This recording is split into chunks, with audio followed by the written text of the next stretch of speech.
when a group of leather-clad strangers saw a desperate message pressed against a van window at 2 a.m., they had seconds to decide: look away or risk everything to save a life.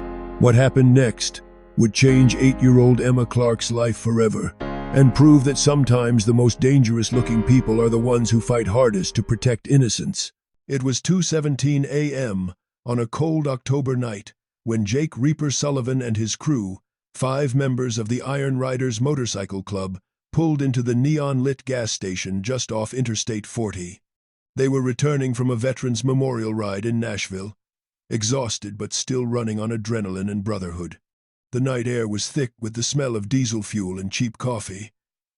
Jake dismounted his black Harley-Davidson, stretching his 6'3" frame and cracking his knuckles. His leather vest bore the Iron Rider's patch of skull with wings, worn with pride for 20 years. "Fill 'em up, boys. We've still got 90 miles to go," Jake said, his voice gravelly from years of riding and smoking. Around him, his crew moved into their routine. Marco, Wrench, Santos headed inside for coffee. Tanya, Red Mackenzie started pumping gas. Big Mike stayed by the bikes. And Carlos Ghost Ramirez checked tire pressure. That's when everything changed. "Jake," Tanya's voice cut through the night, sharp, urgent, not her usual tone. Jake turned. Tanya wasn't looking at him. She was staring at a battered white cargo van, parked 3 pumps away. Engine running. Windows tinted dark. But one rear window, the darkest one, had something pressed against it. A small, pale hand. And behind that hand, a face. A child's face. Jake's blood ran cold. The little girl's eyes wide with terror. Mascara stained from crying locked onto Tanya's. Her mouth moved slowly, deliberately forming 2 words over and over. "Help me." Then she pressed a crumpled piece of notebook paper against the window. Scrawled in shaky crayon letters were the words, "Help! Kidnapped! Kidnapped!" For 3 seconds, nobody moved. Then Jake's instincts, honed from 20 years as a Marine and 15 as a club president, kicked into overdrive. "Ghost! Get behind that van. Now. Block the exit." His voice was ice cold. "Mike, call 911. Tanya, keep eyes on that window. Marco." But Marco was already inside the gas station, watching the register. A man stood at the counter. 40s. Greasy hair. Stained jacket. Nervous energy radiating from every movement. He kept glancing toward the van. His fingers drummed the counter while the cashier processed his credit card. His right hand never left his jacket pocket. Marco's jaw clenched. This was him. The kidnapper. Inside the van, Emma Clark's heart hammered so hard she thought it would explode. She'd been in this nightmare for 6 hours now, ever since the man grabbed her from the playground near her grandmother's house in Memphis. He'd told her if she screamed, if she tried to run, he'd hurt her mother. He'd shown her a knife. He'd shown her photos of her house. But now these people on motorcycles had seen her. The tough-looking woman with the red bandana had locked eyes with her. The massive bearded man was on the phone. And the tallest one, the one with the scary skull vest, was walking slowly toward the van. Emma's hands shook. Was this hope? Or was this worse? Jake approached the van like a predator circling prey, calm, calculated. His boots crunched on the gravel. He circled to the driver's side, peering through the tinted windshield. Empty. He moved to the side door. Locked. Then he saw her. Through a gap in the window tint, he saw the little girl no older than his own daughter, zip-tied to a metal bar welded inside the van. Her wrists were raw and bleeding. Her face was swollen from crying. She wore a pink jacket with unicorns on it. Jake's fists clenched so hard his knuckles cracked. He tapped the window gently. The girl flinched. "Hey, sweetheart," Jake whispered through the glass, his voice suddenly soft, fatherly. "My name's Jake. I'm not gonna let anything happen to you. You understand? Nod if you understand. Emma nodded, tears streaming down her face. Good girl. We're gonna get you out. Just stay quiet for a few more minutes. Can you do that? Another nod. Inside the station, the kidnapper, later identified as Dennis Wade, a convicted child trafficker with warrants in 4 states, finally got his credit card back. He grabbed a pack of cigarettes and energy drinks and turned toward the door. Marco stepped directly into his path. Excuse me, brother, Marco said, his tone friendly but his body language anything but. He was blocking the exit. You dropped something. Wade's eyes narrowed. I didn't drop nothing. Move! I'm pretty sure you did. Marco didn't move an inch. His 6-foot frame was pure muscle under that vest.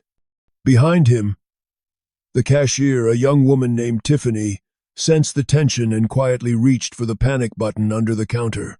Outside, Ghost had positioned his bike directly behind the van's rear bumper. Big Mike was on the phone with 911. Yeah, we got a possible kidnapping situation. White cargo van, license plate, Tango Hotel 7429, child visible in the back, restrained, male suspect inside the building. We're at the Fastway Gas on mile marker 213, I-40 eastbound. Sir, officers are en route. ETA, 6 minutes. Do not approach the suspect. Too late for that, ma'am, Mike said, watching Marco block the door. Just get here fast. Inside. Wade's hand moved toward his jacket pocket. Marco saw it. I wouldn't do that if I were you, brother, Marco said, his voice dropping an octave. There's 5 of us out there. 1 of you. And we don't take kindly to people who hurt kids.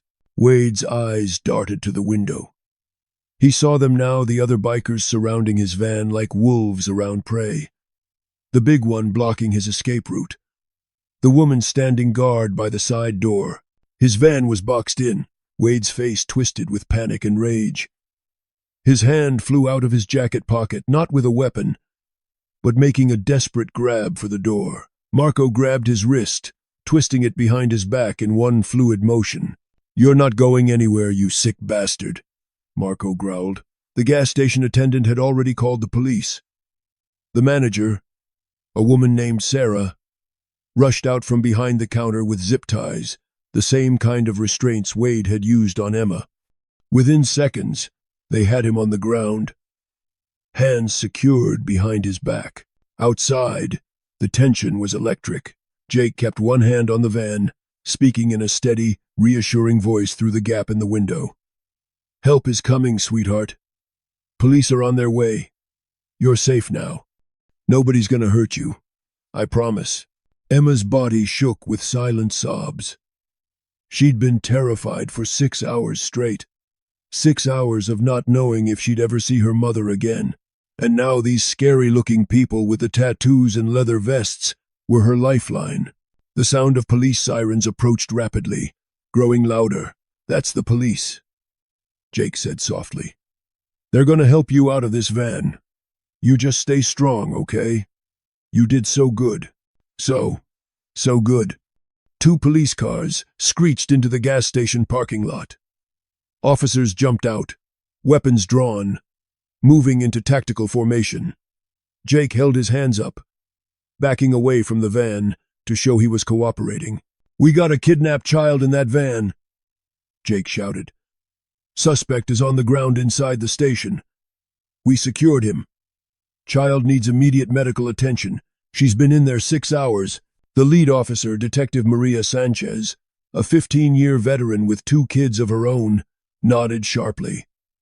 Good work. Step back. We got it from here. Within minutes, the van was opened by emergency medical technicians. Emma's little face appeared in the opening, swollen from crying, traumatized but alive. Hello, sweetheart. My name's Officer Thompson. You're safe now. Your mom's gonna be here really soon. I promise, the female officer said gently, carefully removing the zip ties from Emma's wrists. As they lifted the terrified girl into the ambulance, Emma looked back at the bikers, at Jake, standing there with his leather vest and gray beard, at Tanya with the red bandana, at Marco with his massive arms crossed, at Ghost and Big Mike. Her eyes locked with Jake's for one final moment, and then she was gone. Off to the hospital. Off to safety. Off to her mother. 3 hours later, the Iron Riders were sitting in the police station's interrogation room, giving their statements to Detective Sanchez. They'd been there since 3 a.m., recounting every detail, every decision, every second of the rescue. "You took an enormous risk," Detective Sanchez said, not unkindly. "If he'd reached for it instead of the door, this could have gone very differently." "We know," Jake said quietly. "But we couldn't just watch." Detective Sanchez set down her pen. "I want you to know something. Dennis Wade is a convicted child trafficker. He has warrants in Tennessee, Kentucky, Louisiana, and Georgia for kidnapping 5 other children over the last 8 years. 5 children who were found, thank God. And one we're still looking for, a boy named Marcus, abducted in Memphis 3 months ago." Jake and the crew exchanged looks. Their decision to block that van, to confront Wade, to act, had prevented what could have been a lifetime of trauma for Emma, and possibly revealed the location of another missing child. "Emma's mother is here," Detective Sanchez continued. "She's been informed that her daughter is safe. She's asking to thank you." Within minutes, a woman in her early 40s with Emma's same brown eyes rushed into the room, tears streaming down her face. Her name was Christine Clark. "Thank you," she choked out, her voice breaking. "Thank you, thank you, thank you. If you hadn't been there, if you hadn't seen her, I don't know what I would have done. I don't." She broke down, and Jake, this tough, tattooed biker president, stood up and held her while she cried. "Your daughter is incredibly brave," Tanya said softly. "She was smart and quick-thinking. She wrote that sign. She pressed it against the window. She did everything right. She asked about you," Christine said, wiping her eyes. "She asked about the nice bikers. That's what she kept saying. The nice bikers saved me." 2 weeks later, the story exploded across social media and news networks. CNN ran a segment. The FBI issued a statement commending the Iron Riders. Local news outlets interviewed Jake, who remained humble, insisting it was just the right thing to do. But the real impact came when Emma's mother organized a benefit dinner for the Iron Riders Motorcycle Club, raising $47,000 to support their community outreach programs. And when the police arrested Marcus's kidnapper based on evidence found during Wade's vehicle search, leading to another child's rescue, Emma's mother hired a prominent attorney who filed a civil suit against the facility that had failed to report Wade's previous convictions to law enforcement. The lawsuit changed state regulations about how background checks were conducted for people in public-facing roles. One little girl's courage and 5 bikers' willingness to act had created ripple effects of change. 1 month later, Jake stood outside a school gymnasium, nervous in a way he hadn't been since his first combat deployment. The Iron Riders had been invited to an assembly at Emma's elementary school. The kids had no idea why these big, intimidating bikers were coming.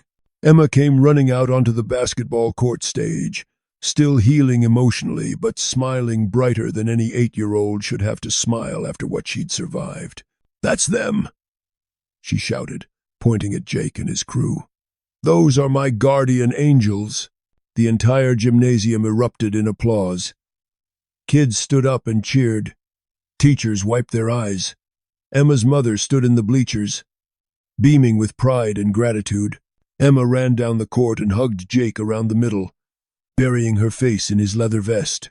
"Hi, sweetheart," Jake said, his voice thick with emotion. "Good," Emma said. "I'm doing really good. I wanted to tell you. I wasn't scared when you were there. I knew you were going to save me. Jake's hand shook as he held this little girl, this survivor, this hero in her own right. The school principal took the microphone. Students, I want you to learn something today about judging people based on appearance. These motorcycle club members, these bikers, are heroes. They're also teachers, fathers, veterans, and community leaders. When they saw someone in danger, they didn't hesitate. They acted. That's what real courage looks like. That night, the Iron Riders clubhouse was packed with families from the school, all wanting to shake their hands, to thank them, to look their kids in the eyes and tell them that sometimes the people who look the toughest have the softest hearts. Jake sat at a back table, watching Marco teach kids motorcycle safety facts.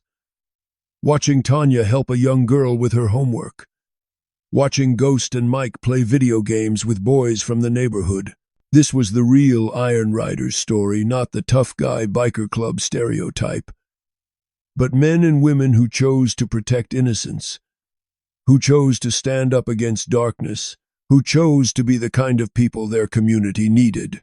And all it took was one moment, one 2 a.m. gas station stop. One little girl with a desperate sign.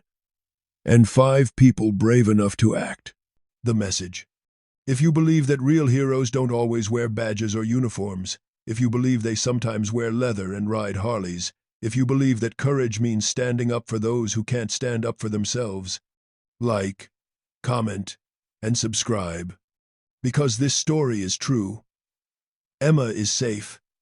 And the Iron Riders prove every single day that the fiercest warriors aren't always the ones throwing punches. They're the ones protecting the innocent. Sometimes the most dangerous-looking people are the ones with the biggest hearts.